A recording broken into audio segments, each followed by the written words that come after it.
उफ यार, बहुत थक गया। पता नहीं थकन है या दबाव, सर उठाना भी मुश्किल हो गया है। और आज का दिन तो। अरे, तुम भी आ गए। ठीक है, चलो चलो हम अंदर चलते हैं।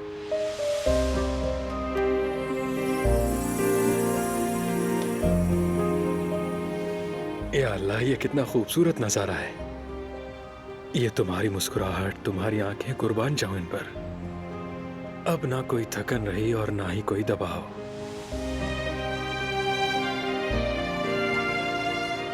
ओह, गुड मॉर्निंग। आप कैसे हैं हारून साहब?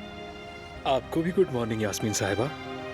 लगता है आजकल आप लिटरेचर पढ़ना सीख रही हैं। नए नए मुहावरे, नए नए जुमले वगैरह। हाँ, क्योंकि मेरी मजबूरी है, मैं यहाँ रहती हूँ। आदत तो डालनी पड़ेगी। क्या बात है, आज बहुत खुश लग रहे हो।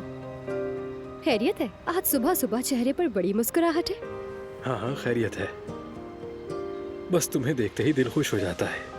ना कोई जहनी दबाव रहता है, ना कोई थकन रहती है।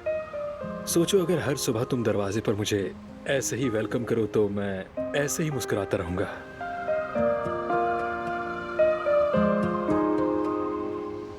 अच्छा, अब यहाँ दरवाजे पर खड़े रह के सारा वक्त जाया करना है या अंदर भी जाना है? हाँ, चलते हैं। चलो आ जाओ। रुको रुको, एक मिनट रुको। क्या हो गया? अंदर दाखिल होते हुए सीधा पाँव पहले रखते हैं ताकि बरकत ज्यादा हो। हद है यार, मैं तो समझा कि पता नहीं क्या हो गया। चलो आप।